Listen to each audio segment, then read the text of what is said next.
주님의 은혜가 여러분의 가정 가운데 함께 하시기를 기도드립니다. 이제 조용한 기도하심으로 우리 가정 예배를 시작하도록 하겠습니다. 사랑이 많으신 하나님 아버지, 이 시간 우리 가정이 가정 예배로 하나님 앞에 나오게 하심을 감사합니다. 우리 가정 예배를 통해 하나님의 은혜를 경험하고 하나님의 뜻을 발견하는 귀한 시간이 되도록 주님께서 인도하여 주옵소서. 예배의 시종을 주님께 맡기오며 사랑이 많으신 예수님의 이름으로 기도합니다. 아멘. 다 함께 찬송가 406장 우리 다 함께 찬양하시겠습니다.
이 시간은 대표 기도 시간입니다. 예배를 위해 가족 중 한 명이 기도해 주시기 바랍니다. 기도 후에도 음악이 흐르고 있다면 조용히 묵상 기도 해 주시면 되겠습니다.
오늘 우리에게 주시는 하나님 말씀은 창세기 37장 18절부터 28절까지 말씀입니다. 그런데 그의 형들은 멀리서 그를 알아보고서 그를 죽여버리려고 그가 그들에게 가까이 오기 전에 음모를 꾸몄다. 그들은 서로 마주 보면서 말하였다. 야, 저기 꿈꾸는 녀석이 온다. 자, 저 녀석을 죽여서 아무 구덩이에나 던져놓고 사나운 들짐승이 잡아먹었다고 하자. 그리고 그 녀석의 꿈이 어떻게 되나 보자. 루벤이 이 말을 듣고서 그들의 손에서 요셉을 건져내려고 그들에게 이렇게 말하였다.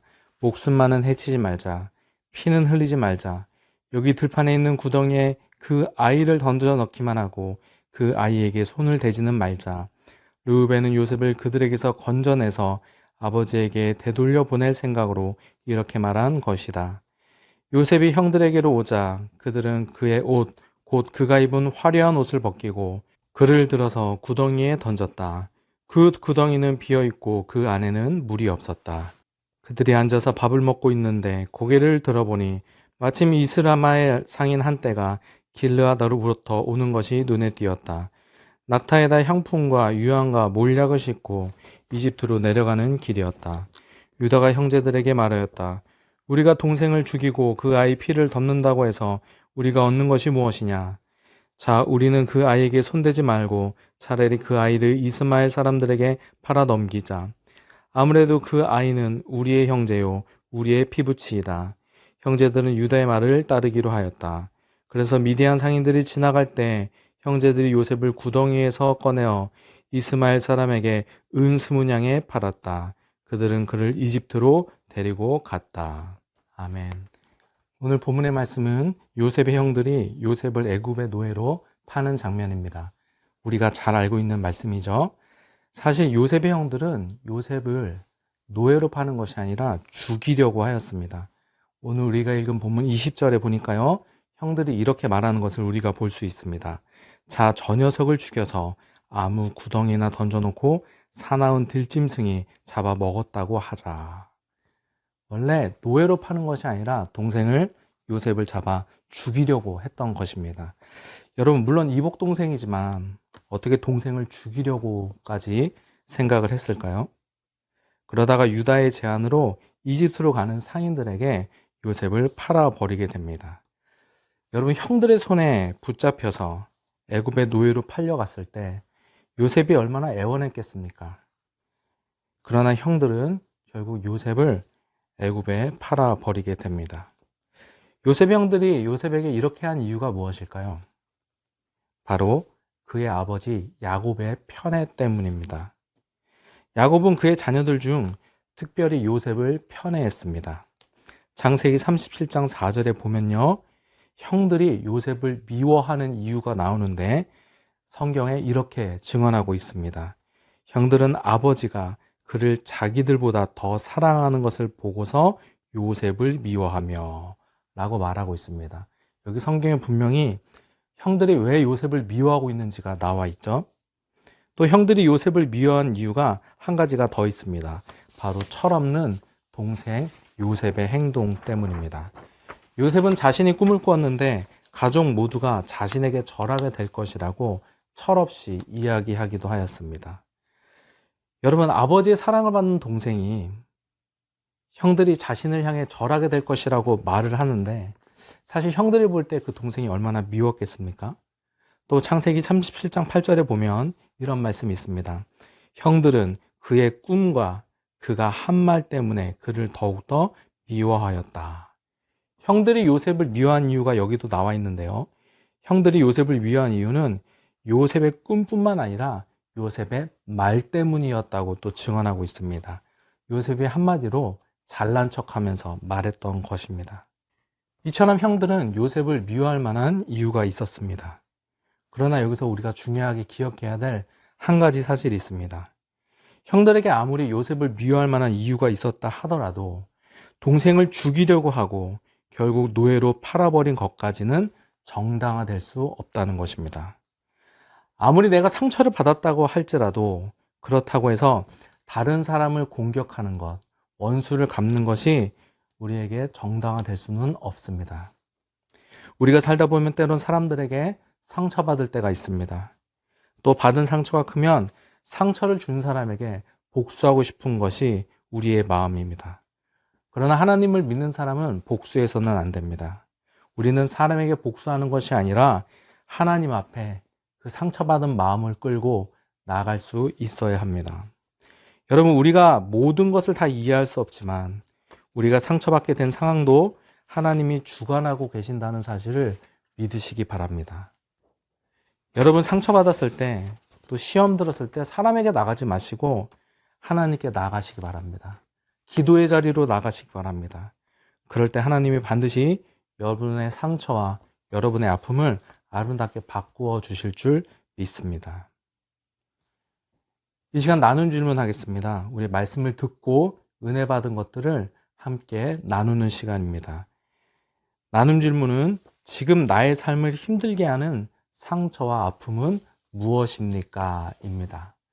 가족들과 함께 나누시고 나눔이 끝난 이후에도 음악이 흐르고 있다면 조용히 묵상으로 기도해 주시기 바랍니다.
제가 마무리 기도하고 주님이 가르쳐 주신 기도로 예배를 마치도록 하겠습니다. 언제나 선한 길로 인도하신 하나님, 우리를 힘들게 하는 상처들을 다른 것에 풀지 않고 다른 누구 탓으로도 돌리지 않고 오직 하나님께 내놓고 기도하게 하옵소서. 우리를 만나 주셔서 이 상처를 통해 하나님의 뜻을 알게 하여 주옵소서. 예수님의 이름으로 기도합니다. 아멘. 하늘에 계신 우리 아버지여, 이름이 거룩히 여김을 받으시오며 나라의 임하옵시며 뜻이 하늘에서 이루어진 것 같이 땅에서도 이루어지이다. 오늘날 우리에게 일용할 양식을 주옵시고 우리가 우리에게 죄 지은 자를 사하여 준 것 같이 우리의 죄를 사하여 주옵시고 우리를 시험에 들게 하지 마옵시고 다만 악에서 구하옵소서. 대개 나라와 권세와 영광이 아버지께 영원히 쌓옵나이다. 아멘.